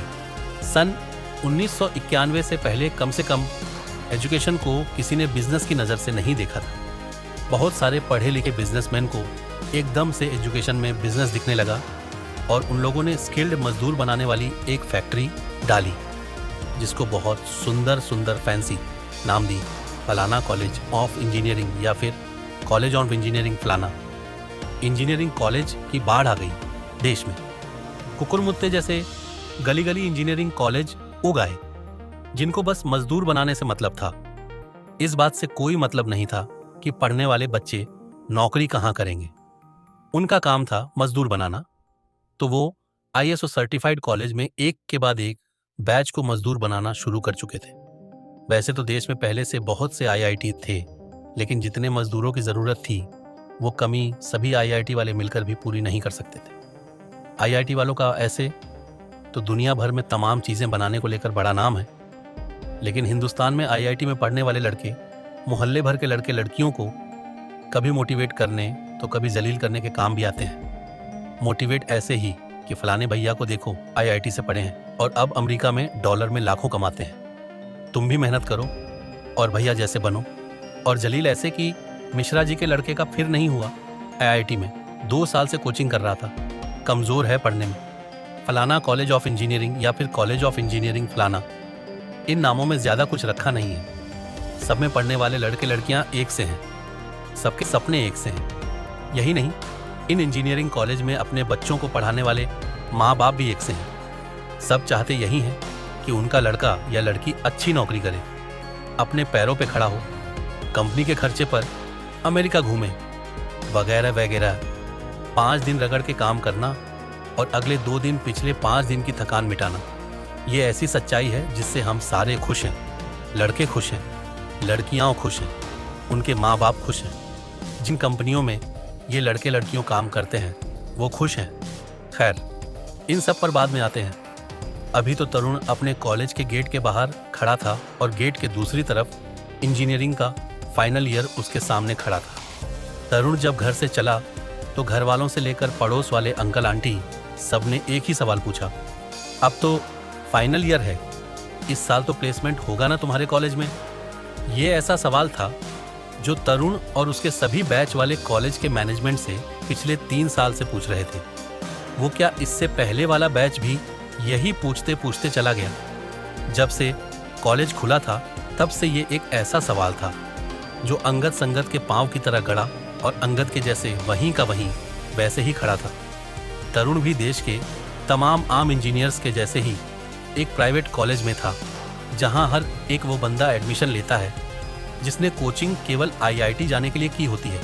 जहां कोचिंग के पहले दिन वो लड़का हिसाब लगा रहा होता है कि आईआईटी कानपुर में अगर मैकेनिकल ब्रांच मिले और आईआईटी दिल्ली में इलेक्ट्रिकल तो कौन सी ज़्यादा सही रहेगी। ये सब हिसाब किताब कोचिंग के पहले महीने में आईआईटी से शुरू होता है। कोचिंग के आखिरी महीने में रीजनल इंजीनियरिंग कॉलेज, जिसको अब एनआईटी बोला जाता है, साल भर कोचिंग करने के बाद हालत बस ये हो जाती है कि बस अब कहीं भी एडमिशन मिल जाए। हिंदुस्तान में कभी कोई प्राइवेट इंजीनियरिंग कॉलेज में पढ़ने के लिए कोचिंग नहीं करता। प्राइवेट कॉलेज जहां प्लेसमेंट के अलावा बाकी सब कुछ किसी भी अच्छे इंजीनियरिंग कॉलेज जैसा होता है। दोस्ती छोड़कर एक भी अच्छी चीज न सिखाने वाले दोस्त, जिंदगी भर साथ न छोड़ने वाले दोस्त। कॉलेज की मेस जहां खाने की वजह बस एक होती है कि जितनी देर तक मेस खुलती है उतनी देर लड़के लड़कियों को और लड़कियां लड़कों को बेरोक टोक ताड़ सकें। कॉलेज के बाहर पास वाली टपरी जहां चाय, सिगरेट और मैगी मिलती है। जिंदगी भर याद आने वाली वो एक लड़की या बहुत सी लड़कियां।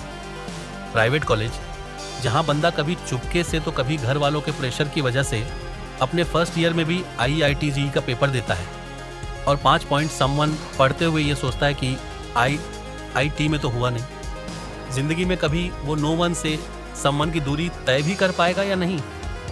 कॉलेज के बाद भी कई लोग केवल इसलिए याद रह जाते हैं क्योंकि उनको पूरे इंजीनियरिंग के दौरान आपने कभी अकेले नहीं देखा होता।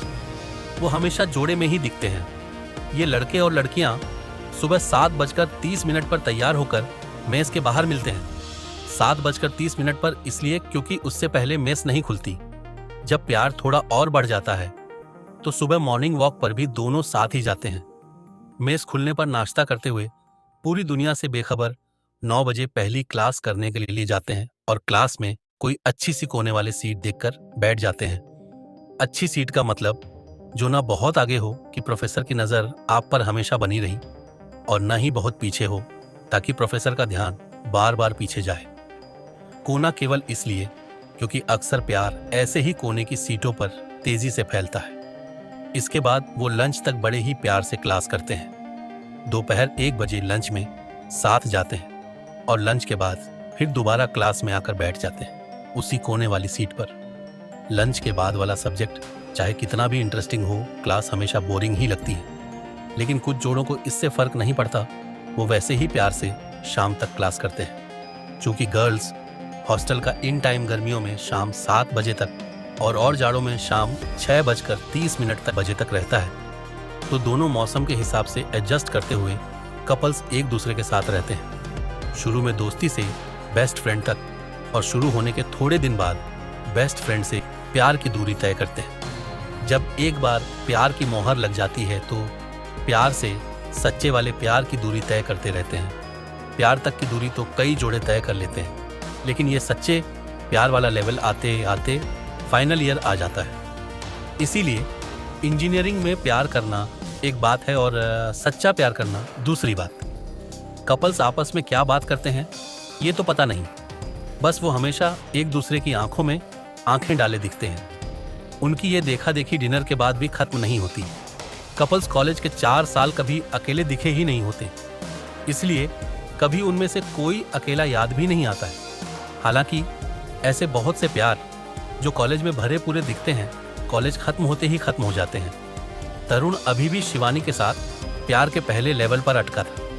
शिवानी उसको बेस्ट फ्रेंड समझती थी और तरुण ये समझना नहीं चाहता था। प्लेसमेंट, शिवानी भी प्यार करती है ना? हाँ, शायद करती है, शायद नहीं। तरुण और फाइनल ईयर के गेट के बीच ऐसे ही न जाने कितने सवाल थे। तरुण गेट के इस तरफ फलाना कॉलेज ऑफ इंजीनियरिंग में अंदर जाने के लिए खड़ा था। गेट के दूसरी तरफ फाइनल ईयर तेजी से गुजरने के लिए इंतजार कर रहा था, और चूंकि ये कॉलेज का आखिरी साल था, इसलिए लड़के से लेकर उसके माँ बाप तक और लड़के के मोहल्ले वाले अंकल आंटी से लेकर कॉलेज वाली गर्लफ्रेंड तक सभी को पूरे फाइनल ईयर से एक ही जवाब चाहिए था। लड़के की नौकरी कहाँ लगी और लड़के का पैकेज कितना है? फाइनल ईयर, नौकरी कहाँ लगेगी, कितने की लगेगी, लगेगी भी कि नहीं? छोटे मोटे अधूरे से प्यार, दुनिया में किसी भी चीज़ की टेंशन न लेने वाले दोस्त, ये सब कुछ रोज़ इतनी तेज़ी से बीत रहा होता है कि बंदा चाहकर भी सब कुछ समेट नहीं पाता। वैसे तो इंजीनियरिंग के 4 सालों की लंबाई लगभग एक बराबर होती है, लेकिन फाइनल ईयर बड़ी तेज़ी से गुजरता है। सब छूट रहा होता है। कॉलेज चाहे जैसा भी हो, कॉलेज लाइफ मस्त होनी चाहिए, और अब तो केवल 1 साल बचा है। ये सब सोचकर तरुण हॉस्टल में अपने कमरे की तरफ बढ़ता है। कमरा अंदर से बंद है। नितिन, तरुण का रूममेट, गहरी नींद में सो रहा है। इतनी गहरी नींद में जितनी गहरी नींद में बंदा केवल इंजीनियरिंग के दौरान ही सो पाता है। इंजीनियरिंग के बाद नौकरी में वैसी नींद कभी आती नहीं। तरुण बाहर से कई बार दरवाज़ा खटखटाता है, फिर भी दरवाज़ा नहीं खुलता। 4-5 बार मोबाइल पर घंटी देता है, जिसकी आवाज़ कमरे के बाहर सुनाई भी पड़ती है, लेकिन दरवाज़ा नहीं खुलता। थक हार कर तरुण बाहर से नितिन को वही 2-3 गालियाँ देता है जो कि इंजीनियरिंग कॉलेज में धड़ल्ले से दी जाती हैं, और इन माँ बहन की छोटी मोटी गालियों का कोई बुरा नहीं मानता। बल्कि जो दोस्त आपस में बेधड़क एक सॉस में माँ बहन की गाली नहीं देते, वो बाकी तो कुछ भी हो सकते हैं, बस जिगरी दोस्त नहीं हो सकते। बस 1-2 मिनट गाली सुनने के बाद नितिन बिल्कुल बेफिक्री से दरवाज़ा खोलता है। इतनी देर से चिल्ला रहा हूँ, हाँ तो खोल तो रहा था। और ये बोलने के बाद नितिन उतनी ही बेफिक्री से दोबारा जाकर सो जाता है। तरुण अपना सामान रखकर कमरे में फैले हुए सामान पर एक बार पूरी नज़र दौड़ाकर शिवानी को कॉल करके कैंटीन में मिलने के लिए कहता है। फाइनल ईयर कैंटीन में 2 हिस्से हैं। एक तरफ जहां लड़कों वाला पूरा ग्रुप रहता है, और दूसरी तरफ वाले हिस्से में अच्छा सा कोना देखकर वो कपल बैठे होते हैं जो प्यार के दूसरे लेवल पर होते हैं, यानी बेस्ट फ्रेंड से प्यार वाले लेवल पर। कैंटीन के इस हिस्से को लोग प्यार से फैमिली सेक्शन बोलते हैं। वो कपल जो अभी कपल नहीं हुए होते हैं या फिर तरुण की तरह प्यार के पहले लेवल पर होते हैं, उनको कैंटीन के पहले हिस्से में ही बैठना पड़ता है। कॉलेज में ऐसा माना जाता है कि जब कोई बंदी कैंटीन के फैमिली सेक्शन वाले हिस्से में बैठने के लिए कह दे, तो इसका मतलब कि वो प्यार करना शुरू कर चुकी है, और अब लड़के को मौका, मूड और मौसम देखकर लव यू बोलने में देर नहीं करनी चाहिए। तरुण कैंटीन के बाहर शिवानी का इंतजार कर रहा है। शुरू में लड़की को जब लड़के से मिलना हो तो शाम को अकेले नहीं आती, वो अपनी बेस्ट फ्रेंड को हमेशा साथ लेकर आती है। वहीं लड़के कभी भी अपने रूममेट या बेस्ट फ्रेंड को किसी भी बंदी से मिलवाने का रिस्क नहीं लेते। ऐसे तो तरुण से शिवानी की जान पहचान हुई ही 3रे साल में थी, इसीलिए अंतिम साल में आकर भी तरुण और शिवानी अभी दोस्ती के शुरू वाले फेज में ही थे। शिवानी की यही आदत तरुण को बिल्कुल पसंद नहीं थी। वो अपनी फ्रेंड अदिति को हमेशा अपने साथ लेकर आती थी, और पूरी शाम तरुण को मुस्कुरा कर जबरदस्ती अदिति से बात करनी पड़ती थी। किसी भी इंजीनियरिंग कॉलेज में शाम को टहलते हुए ऐसे बहुत से लोग दिख जाएंगे जहां लड़कियां तो 2 खड़ी होती हैं पर लड़का 1। लड़कों को पूरी इंजीनियरिंग में सबसे ज्यादा कुछ इरिटेट करता है तो वो होती है लड़की की बेस्ट फ्रेंड। तरुण अभी ये सोच ही रहा था कि शिवानी अदिति को लेकर आ ही रही होगी। इतने में वो देखता है कि शिवानी अकेले आ रही है। शिवानी पास आकर कहती है, हाय। तरुण थोड़ा लंबा ही कहता है, आ गए तुम? शिवानी पूछती है, हाँ आ गया। तरुण बताता है, कैसी रही ट्रेनिंग? ट्रेनिंग की ही नहीं, बस सर्टिफिकेट मिल गया। तुम्हारी कैसी रही? बहुत बढ़िया, मेरे प्रोजेक्ट गाइड बहुत अच्छे थे, अच्छा लर्निंग एक्सपीरियंस रहा। शिवानी अपने बाल सही करते हुए बोली। तरुण ने मन ही मन उस प्रोजेक्ट गाइड को कोसा। किस बात पर यह कोई बताने वाली बात नहीं। फिर बोला, कहीं बैठे हो? तरुण ने बड़ी उम्मीद से कैंटीन के फैमिली सेक्शन वाले हिस्से को देखा जहां वो कपल्स बैठते हैं, क्योंकि पहले हिस्से में कोई जगह खाली नहीं दिख रही थी। शिवानी ने भी इधर उधर देखा और तरुण को फैमिली सेक्शन की ओर इशारा करके बोली, उधर बैठते हैं। तरुण को मन ही मन बड़ा अच्छा लगा। किस बात का अच्छा लगा इसमें बताने वाली कोई बात नहीं है। तरुण इस हिस्से में पहली बार बैठ रहा था और उसको वहां अपने चारों ओर बैठे हुए कपल्स को देखकर ये एहसास हुआ कि इस हिस्से में इतना सुकून है, जबकि कैंटीन के दूसरे हिस्से में हमेशा कितना शोर होता रहता है। तरुण इतने दिनों से इंतजार में था कि वो शिवानी से अकेले में मिल पाए, लेकिन आज जब शिवानी सामने अकेले बैठी हुई थी तो सारी बातें खत्म हो चुकी थीं। बहुत जोर डालने के बाद भी तरुण को कुछ भी बोलने लायक सूझ नहीं रहा था। शिवानी एकदम चुप थी और सामने बैठे एक कपल को देख रही थी जो कुछ ज्यादा ही क्लोज हो रहे थे। लड़का लड़की के हाथ को पकड़कर भूल गया था और लड़की भी ये भूल गई थी कि लड़के ने हाथ पकड़ रखा है। ऐसे ही भूलने भुलाने को प्यार कहते हो शायद। ऐसा तरुण अभी सोच ही रहा था। इतने में सामने बैठे कपल को ज्यादा ही पास आते देखकर शिवानी बोली, अजीब लोग हैं, कंट्रोल नहीं कर सकते? क्यों करे कंट्रोल? तरुण ने बिना एक भी सेकंड गवाई बोल दिया। क्या मतलब कुछ नहीं। मैं बस ये कह रहा था कि तुम सही कह रही हो कि कंट्रोल करना चाहिए। नहीं, तुम ये नहीं कह रहे थे। शिवानी ने थोड़ा सा मुंह बनाते हुए कहा, अरे यही कह रहा था, लड़कों को तो ये सब पसंद होता ही है। शिवानी ने सामने कपल को देखकर थोड़ा और मुंह बनाते हुए कहा। पूछा तरुण को समझ आ चुका था उससे गड़बड़ हो गई है। उसने बात बदलने के लिए, कॉफी? हाँ। कौन सी तो ऐसे पूछ रहे हो जैसे यहां बहुत सारी मिलती हो। शिवानी अभी भी आसपास लोगों को बेधड़क भूलते भुलाते देखकर गुस्सा हो रही थी। अरे हॉट या कोल्ड? कोल्ड। तरुण वहां से कॉफी लेने गया। ऐसा पहली बार हुआ था कि वो कैंटीन में अकेले शिवानी के साथ बैठा था। उसने काउंटर पर जाकर 100 रुपए का नोट आगे किया और बोला, भैया 2 कोल्ड कॉफी।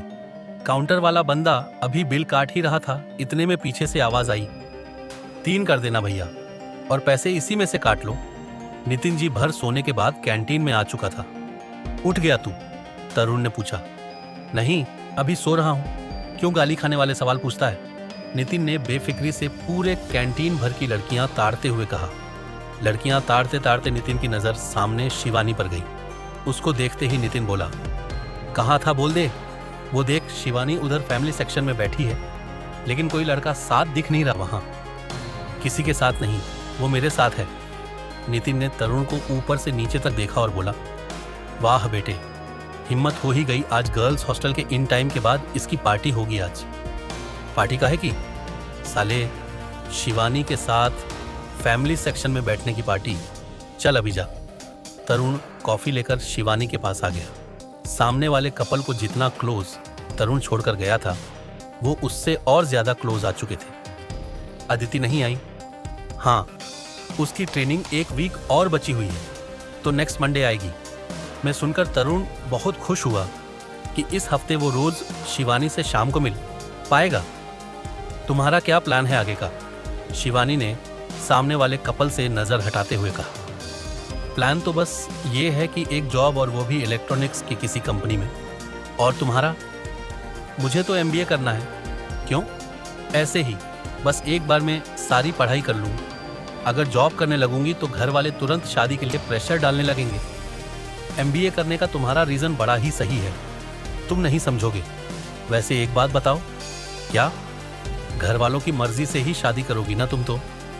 सवाल से शिवानी थोड़ा चौंकी और सामने कपल की ओर देखकर बोली, पता नहीं, कुछ कह नहीं सकते। शायद हाँ, शायद।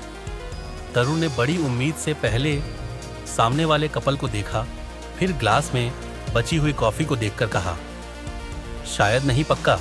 और वैसे भी हम कहाँ शादी वादी की बात करने लगे, प्यार व्यार के लिए टाइम नहीं है मेरे पास।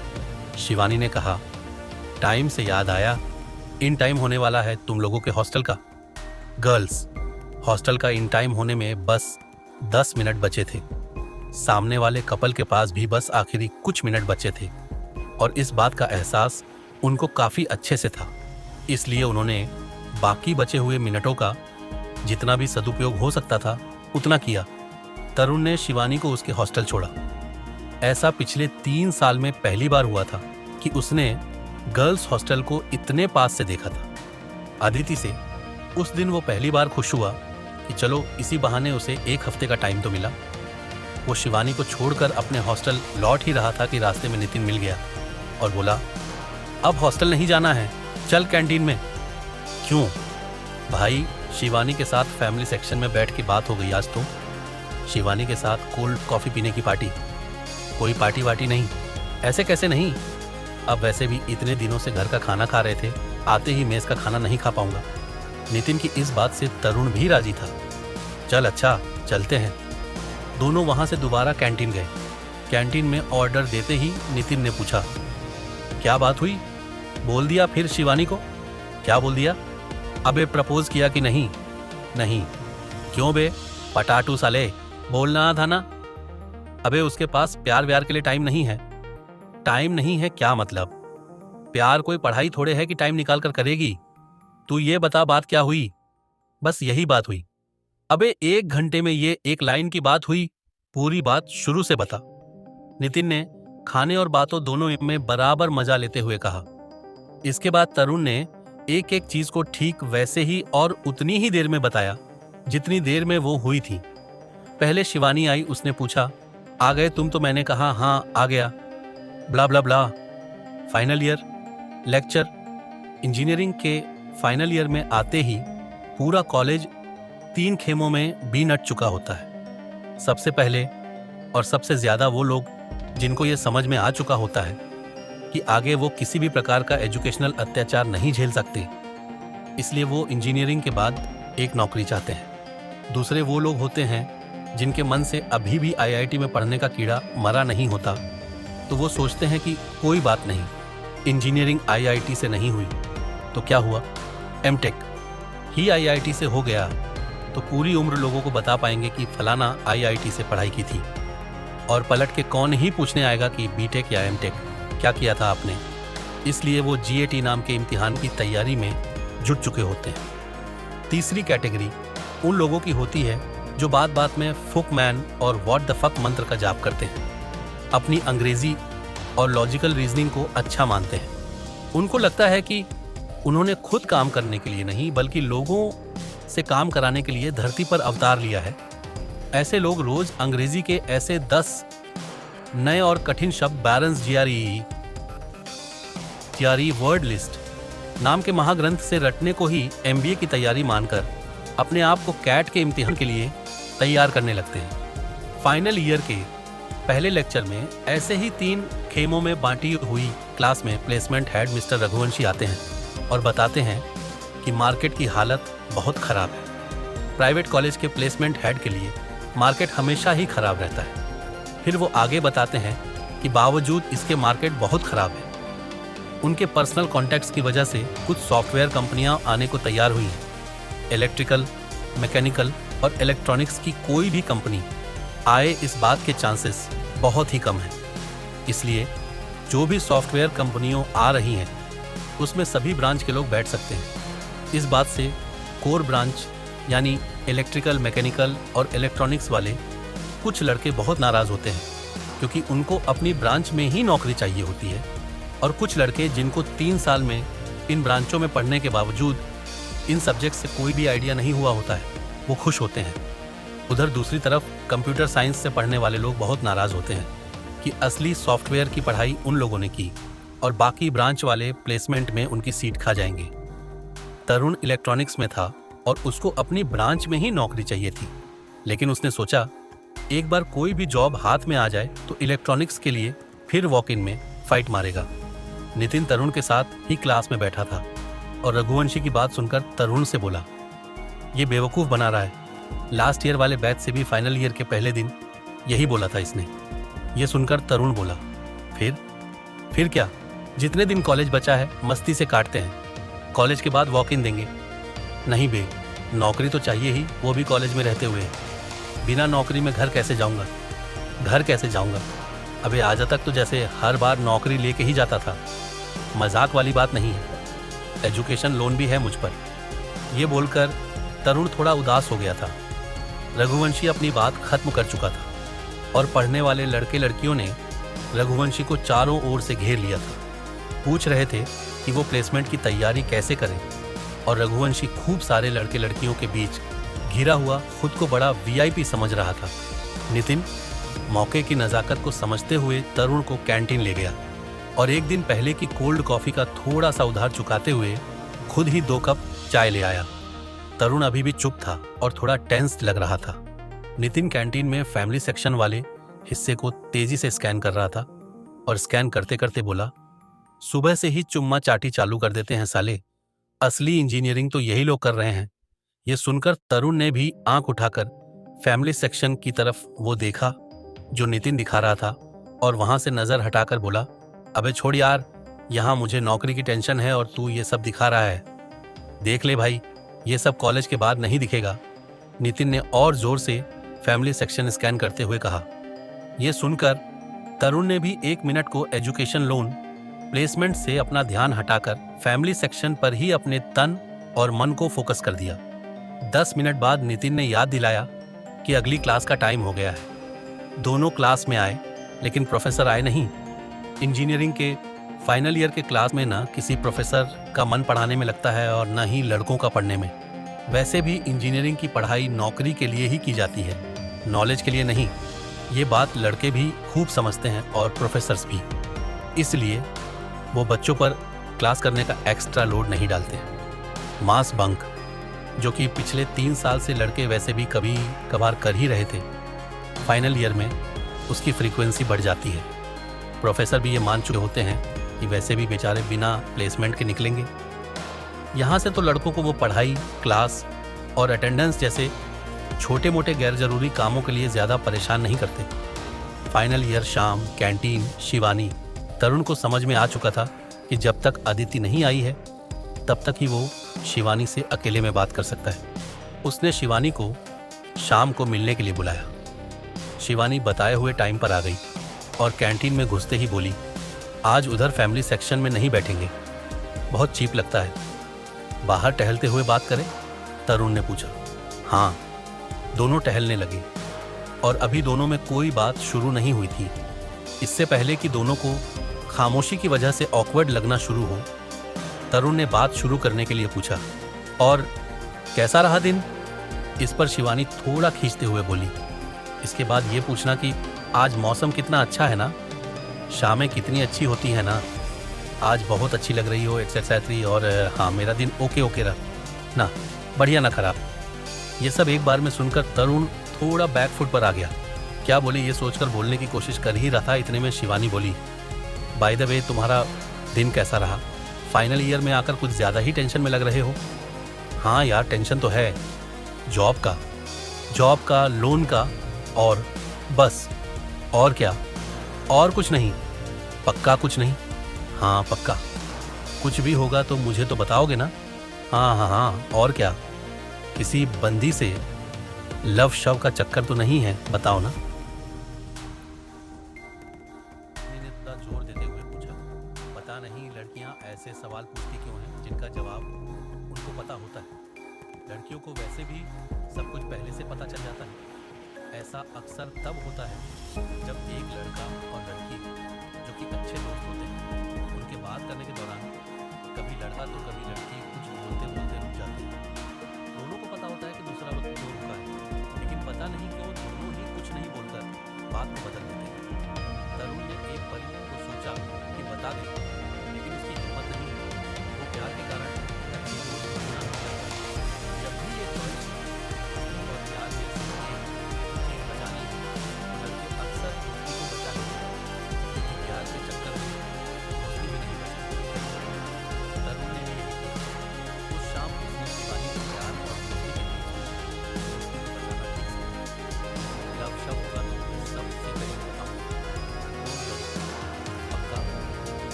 टाइम से पहले के आखिरी 5 मिनटों का भरपूर सदुपयोग कर रहे थे। उनको देखकर तरुण बोला, अजीब लोग हैं, कंट्रोल नहीं कर सकते। इस बात पर शिवानी बहुत जोर से हंसी और बोली, कल शाम कैंटीन में मिलते हैं। इसके बाद ये करीब करीब रोज का सिलसिला हो गया, दोनों का रोज शाम को मिलना। तरुण का रोज कुछ बोलते बोलते रुक जाना और कहना कुछ नहीं। फिर एक हफ्ते बाद अदिति वापस आ गई। अदिति के वापस आने के बाद शिवानी अदिति के साथ कैंटीन में आने लगी। तरुण अदिति से हंसकर मिलता और मन ही मन सोचता कि फालतू में ही ये वापस आ गई। तरुण शिवानी से रोज अकेले मिलना चाहता था और अदिति ऐसा कभी होने नहीं देती थी। फाइनल ईयर के दिन यूं ही बीत जा रहे थे। तरुण वहीं प्यार के पहले लेवल पर अटका हुआ था। Final year, campus recruitment.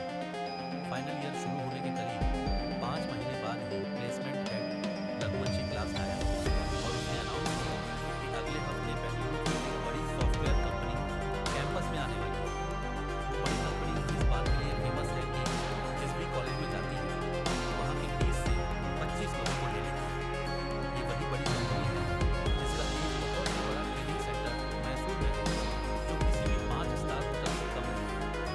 Mysore में ट्रेनिंग सेंटर इसलिए है क्योंकि कंपनी प्राइवेट इंजीनियरिंग कॉलेज में पढ़ाई पर इतना भरोसा नहीं करती। वो नए इंजीनियरिंग को 6 महीने ट्रेनिंग देती है, फिर उनका एक इम्तिहान लेती है। जो उस इम्तिहान में पास होता है उसकी नौकरी पक्की मानी जाती है। कंपनी इस बार और पिछले 6 सालों से 3.2 लाख प्रतिवर्ष का पैकेज ऑफर कर रही है। रघुवंशी एक जरूरी बात बाद में अनाउंस करता है, जिसके भी नंबर 65 जैसे ज्यादा है वो लोग रिटन टेस्ट में बैठ सकते हैं। रघुवंशी की क्लास में ये अनाउंस करने के बाद से अगले एक हफ्ते एक भी क्लास नहीं हुई।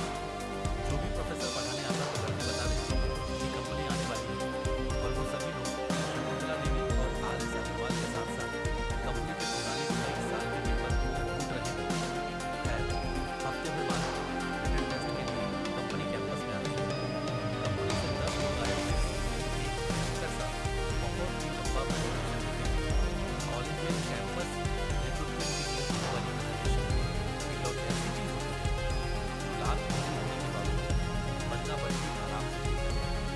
कंपनी वाले अपने यहाँ काम करने वाले एक दो लोगों के वीडियो भी दिखाते हैं, जिससे पता चलता है कि हजारों लोग कैसे इस कंपनी में अपना उज्जवल भविष्य है, कैसे इन तमाम लोगों को कंपनी की सैलरी मिलती है, गाड़ी से लेकर घर तक खरीदते हैं। हालांकि ये घूम लेने वाली बात कंपनी वाले नहीं बताते हैं। प्रेजेंटेशन में बताया जाता है कि रिटन टेस्ट के बाद पर्सनल इंटरव्यू होगा।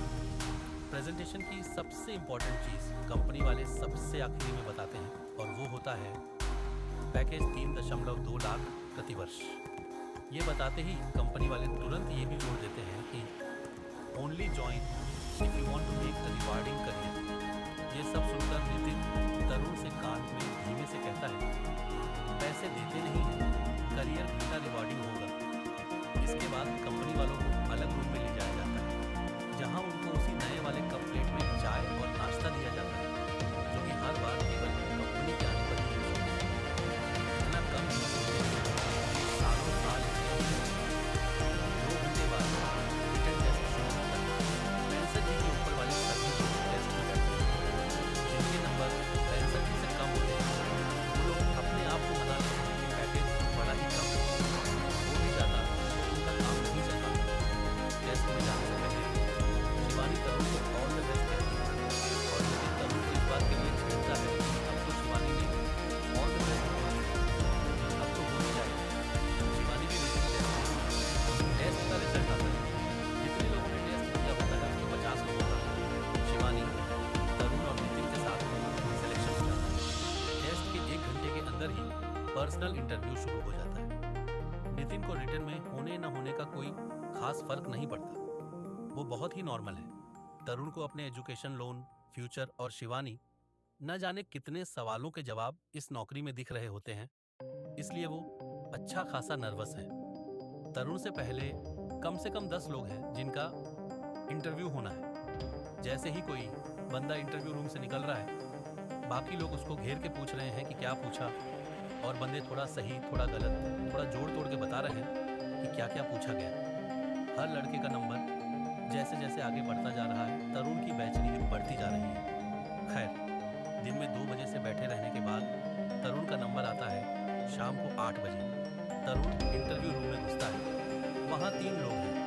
वो सीट की तरफ इशारा करके पूछता है, मैं बैठ सकता हूँ साहब? Please have a seat. एक बंदा जो बीच में बैठा है वो कहता है और रिज्यूम देखते हुए दोबारा पूछता है, please walk us through your resume.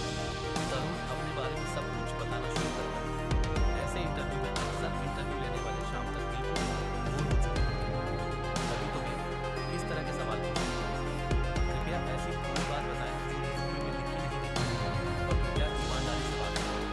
ये जो एंड प्लीज बी ऑनेस्ट है ना, बार बार इसलिए बोला जाता है ताकि गलती से अगर बंदा बातों में आकर भूल जाए तो उसको सब सच बोलना है। तो एक बार सोचे और फिर बोले तो इंटरव्यू क्रैक करने के लिए ठीक है। वरना ज़्यादा ऑनेस्ट होने के जो भी फायदे नुकसान हैं किसी से छुपे थोड़े हैं। ये सवाल थोड़ा ट्रिकी होता है। इंजीनियरिंग फाइनल ईयर के लड़के इस सवाल में अक्सर अटक जाते हैं। तरुण भी इसमें अटक जाता है। कुछ सोचकर तरुण बताता है कि उसकी पहली चॉइस तो इलेक्ट्रॉनिक्स की कंपनी है, लेकिन कैंपस में इस बार कोई इलेक्ट्रॉनिक्स की कंपनी नहीं आ रही। इस जवाब पर दूसरा इंटरव्यू पहले इंटरव्यू अपनी आंखों में देखता है और बिना बोले कुछ कहता है, जो कि पहला इंटरव्यूअर समझ जाता है। इसके बाद पहला इंटरव्यूअर कहता है, धन्यवाद तरुण, आप अब जा सकते हैं। तरुण थैंक्स बोलता है और बड़ी उम्मीद से एक बार तीनों की आंखों में देखता है। तरुण को बाहर आकर समझ नहीं आता कि इंटरव्यू अच्छा गया या खराब। उसके दिमाग में अभी भी ऑनेस्ट है। सुन तरुण, पहला इंटरव्यू शायद ऐसा ही होता है। जब इंटरव्यू के बाद भी ऑनेस्ट पूछना बंद हो जाता है, तब थोड़ा थोड़ा समझ में आना शुरू हो जाता है कि अच्छा गया या खराब। तरुण को लगता है कि उसको इलेक्ट्रॉनिक्स की कंपनी में जॉब वाली बात नहीं होनी चाहिए। रात में 11 बजे तक सारे इंटरव्यू खत्म होते हैं और 1 बजे लिस्ट अनाउंस होती है। जिस बंदे ने प्रिपरेशन की होती है वो आकर बताता है, ये कोई दुनिया का आखिरी इंटरव्यू है। अब आप लोग रियल वर्ल्ड में एंटर होने जा रहे हैं। हम लोगों ने कोशिश की है कि ज़्यादा से ज़्यादा जॉब को ऑफर किए जाएंगे। वो बंदा रात के 1 बजे रिजल्ट अनाउंस करने से पहले आधे घंटे का ग्लोबल ज्ञान देता है। रघुवंशी वहीं स्टेज पर खुश हो रहा होता है कि उसके पर्सनल कॉन्टेक्ट्स की वजह से ये लोग आज आए हैं। नाम अल्फाबेटिकल ऑर्डर में अनाउंस होना शुरू होता है। एक एक नाम पर ताली बजनी शुरू हो जाती है। वो जिनके भी नाम ए से शुरू होते हैं वो पूरी इंजीनियरिंग के दौरान अपने घर वालों को पूछते हैं कि किसी और अल्फाबेट से नाम नहीं रख सकते थे, क्योंकि प्रैक्टिकल एग्जाम के विवा में उनका नंबर हमेशा पहले आ जाता है। वो बाकी लोगों से पूछ नहीं पाते कि क्या क्या पूछा जा रहा है। आज ऐसे लोग पहली बार पूछ रहे हैं कि अल्फाबेट वाले नाम अनाउंस होते हैं। अदिति का नाम पुकारा जाता है और एकदम से दूर से नाम आना शुरू हो जाता है। तो बचे हुए ए नाम वाले लोग समझ लेते हैं कि उनका नहीं है। करते करते बात फैल जाती है। किसी का नाम बात एस अल्फाबेट पर आती है। शिवानी का हो जाता है। शिवानी का नाम सुनकर तरुण जोर से ताली बजाता है। नंबर आता है पर नाम अनाउंस होते हैं, लेकिन तरुण का नहीं होने पर उसे पहली बार थोड़ा फील होता है। इसके बाद जिनका हुआ होता है और जिनका नहीं हुआ होता है, 2 ग्रुप बन जाते हैं। जिनका हुआ होता है उनको रोने बोला जाता है और बाकियों को जाने के लिए कह दिया जाता है। रिजेक्शन ज़्यादा हुए होते हैं और सिलेक्शन कम। जिंदगी में कई बार ज़्यादा लोग मिलकर भी माइनॉरिटी ही बनाते हैं। जितने ज़्यादा लोग उतनी ही बड़ी माइनॉरिटी। जिनका नहीं हुआ था वो सभी चुप थे। कॉलेज में पहली बार ऐसा हुआ था कि इतने सारे लोग चुपचाप हॉस्टल की तरफ लौट रहे थे। इंजीनियरिंग में या इंजीनियरिंग के बाद पहली नौकरी के इंटरव्यू का रिजल्ट देखकर पहली बार बंदे को समझ में आ जाता है प्लीज बी ऑनेस्ट का ये मतलब नहीं है कि झूठ नहीं बोलना है, बल्कि केवल वो सच बोलने हैं जो नौकरी दिलवाने के लिए काफ़ी है। हमारे अपने सच, दुनिया में चलने वाले सच और इंटरव्यू में बोले जाने वाले सच में कई बार थोड़ा तो कई बार बहुत फ़र्क होता है। इस कंपनी के आने के 2 महीने बाद एक कंपनी और आती है, लेकिन उस बार कट ऑफ 70 होता है, जिस वजह तरुण और नितिन पहले ही राउंड में नहीं बैठ पाते। वो कंपनी केवल 5 लोगों का सिलेक्शन करती है। फाइनल ईयर लास्ट मंथ उस बड़ी कंपनी और छोटी कंपनी दोनों में मिलाकर 115 लोगों के टेस्ट होने के बाद पूरे साल में कौन सी कमी दिखाई दी।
देना शुरू करूंगा।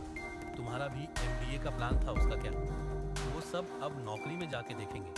वैसे भी एक्सपीरियंस होने से एमबीए के सिलेक्शन में प्रेफरेंस मिलती है। इसके बाद तरुण के पास कोई बात नहीं बची थी करने को, न ही शिवानी के पास तरुण से करने लायक कोई बात बची थी। उन दोनों की बातें बदल चुकी थी। तरुण वहां से चलने ही वाला था कि अदिति ने कहा, हमारी कंपनी का वॉकिंग होगा तो बताऊंगी। इसके बाद अंकित नाम का बंदा वहां उनके पास आया, जिसको अदिति और शिवानी ने बड़ा सा अंकित ने तरुण के वहां होने पर बिल्कुल ध्यान न देते हुए कहा, सीट नंबर 9, 10 और 12 है, अपना एक सीट है, 2 लोअर बर्थ है और 1 मिडिल पर तुम जाना, हम दोनों लोअर बर्थ पर रहेंगे। अदिति ने कहा। और ये सुनकर शिवानी और तरुण के वहां होने न होने का कुछ मतलब बचा नहीं था। शिवानी ने उसको रोका नहीं और वो वहां से चल दी। इंजीनियरिंग कॉलेज की ज्यादातर लव स्टोरीज ऐसे ही किसी शाम सूरज के साथ ऐसे ही किसी कैंटीन के बाहर चुपचाप हो जाती। इंजीनियरिंग के आखिरी महीने में सूरज पर लव स्टोरीज को साथ लेकर डूबने का लोभ बढ़ता जा रहा था और वो गुस्से में रोज थोड़ा ज्यादा लाल होता जा रहा था। अंतिम वर्ष, पिछले हफ्ते 8वें सेमेस्टर के एग्जाम खत्म हो चुके थे। जिस जिस ब्रांच के प्रैक्टिकल्स खत्म हो चुके थे, वो बंदे जाते जा रहे थे। जिनकी नौकरी लग चुकी थी वो लोग खुश थे, जिनकी नहीं लगी थी उनकी बेचैनी बढ़ती जा रही थी। ऐसे में नितिन रोज शाम को कुछ लोगों को खाने के बाद रोक लेता और मूड हल्का करने के लिए किसी एक बंदे को 3 से 4 बंदों के ग्रुप के साथ पकड़ लेता, जिसकी नौकरी नहीं लगी होती और वो अगले दिन जाने वाला होता। उससे पूछता, ये बताओ, कल जब घर जाओगे तब तो सामान वामान ले जाने में थक चुके होगे, घर पहुंचोगे और सो जाओगे, ठीक? लड़का बोला, हाँ ठीक, चलो अब तो सो लिए। अगले दिन उठे, मम्मी ने चाय बना के पिला दी और तुमने अखबार भी पढ़ लिया, ठीक? नहीं, लड़का कहता, ठीक है, यही करोगे ना? गलत बोलो तो रोक लेना। नितिन हंसते हुए कहता, हाँ रोक देंगे, चिंता ना करो। तुमने चाय पी ली, अखबार पढ़ लिया, इतने में पड़ोस वाली आंटी आई और तुमसे पूछने की, बेटा इस बार छुट्टी कितने दिनों की है, तो क्या बताओगे? इस पर वो लड़का चेप जाता है और बाकी सारे लड़के अपनी नौकरी न लग पाने को एक पल में ही भूल जाते। कई लड़कों जिनको नितिन ने ऐसे परेशान किया था, कहा तो फोन किया है नितिन को, है चाय पी ली है, अखबार पढ़ लिया, अब पड़ोस वाली आंटी का इंतजार करो। कहने को तो ये मजाक था, लेकिन इस बात पर हंसने वाले सभी लड़के मन ही मन पहली बार अपने ही घर जाने में घबरा रहे थे। ले दे के अपना एक घर, एक मोहल्ला, एक शहर ही तो होता है इस उम्र तक। इंजीनियरिंग से बिना नौकरी लौटने पर कॉलेज से घर की, मोहल्ले की, शहर की दूरी बहुत बढ़ जाती है। शिवानी ने जाने से पहले तरुण को मिलने के लिए बुलाया, लेकिन तरुण उस शाम के बाद से उससे मिलना नहीं चाहता। वो अपनी तबीयत खराब होने का बहाना बनाकर नहीं गई। आपके DCMS जो शिवानी ने किया वो एक गारंटी चाहिए, उस दिन के बाद से शिवानी और तरुण कभी टच में नहीं रहे। जिन पर कोई लोग नहीं था, उनमें से बहुत लोग घर वापस जाकर एमबीए की तैयारी का मूड बना चुके थे। एमबीए की तैयारी एक बार और बहुत अच्छी थी कि मम्मियाँ और पापा ये सब नहीं बोल पाते। आजकल तो बिना एमबीए के कुछ होता ही नहीं। इसकी तो एक कंपनी में लग गई थी। हमने ही कहा एक बार पढ़ाई पूरी कर लो, फिर तो पूरी उम्र नौकरी ही करनी। बाकी जो एमबीए की जगह एमटेक करना चाहते थे, उनके मम्मी पापा बस एमबीए की जगह एमटेक लगाकर वही बात कर रहे थे। आजकल तो बिना एमटेक के कुछ होता ही नहीं है। इसकी तो एक कंपनी में लग गई थी। हमने ही कहा एक बार पढ़ाई पूरी कर लो, फिर तो पूरी उम्र नौकरी ही करनी है। बाकी जो बचते वो तरुण और नितिन जैसे लोग थे। कैंपस में जिनकी भी नौकरी नहीं लगी थी, उनको बस कंपनियों के वॉक इन का आसरा था। तरुण जिस तरह कई सवालों के साथ फाइनल ईयर के गेट में घुसा था, उससे भी ज्यादा सवालों के साथ फाइनल ईयर के गेट से बाहर आ चुका था। अपने सारे सामान के साथ वो एकदम खाली हाथ था। उसको लग रहा था कि जैसे अभी छुटाने के बाद वो दोबारा आ जाएगा वापस।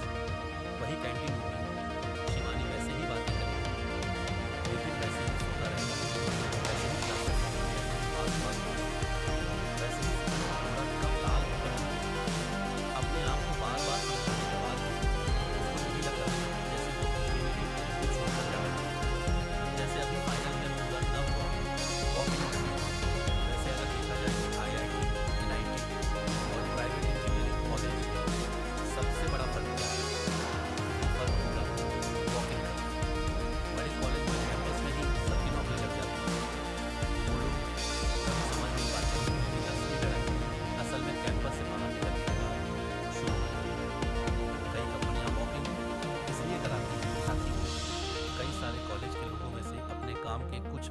बांट पाएं। और इस छंटनी के बाद जो पैकेज देना होता है वो कई बार कैंपस में ऑफर किए गए पैकेज से भी कम होता है। अब लड़ाई केवल एक ही कैंपस के 300-400 लोगों के बीच नहीं होती,